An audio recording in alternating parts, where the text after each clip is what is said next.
Hi, today I want to discuss with you how to soak old beans. It's really amazing to me how people don't know how to cook beans. We were always asked about that, especially by the young couples that are just getting married or have got married, and they don't know how to cook beans, especially if they're old.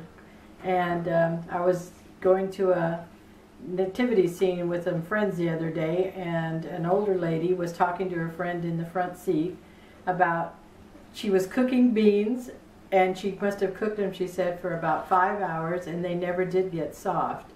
And I couldn't help laughing to myself, because it's not just the young people that need to know how to soak old beans. So here's a recipe that I hope that you will, it will help you to understand how to cook old beans.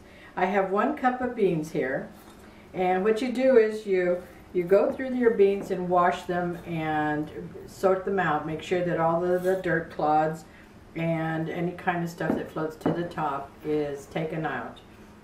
Then you bring 3 cups of water to a boil, and that's for 1 cup of beans. Now if you have more beans, of course, you're going to add 3 cups of water to each cup of beans.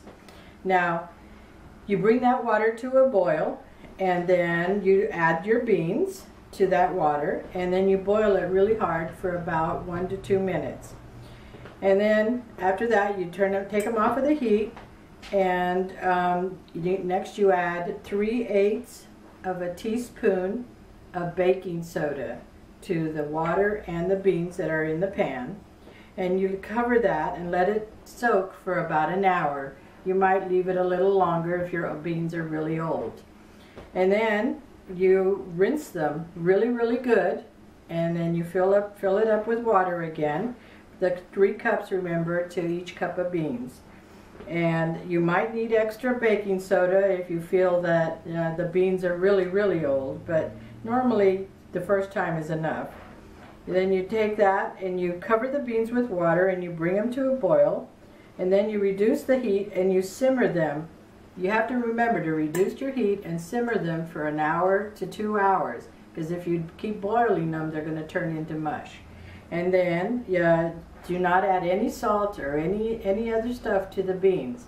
You always season them after they're cooked. So I hope that this helps you in some way to cook old beans, or even just regular beans, but don't add the baking soda. So I hope that this will help you to use up all of the old beans that you have. Thank you.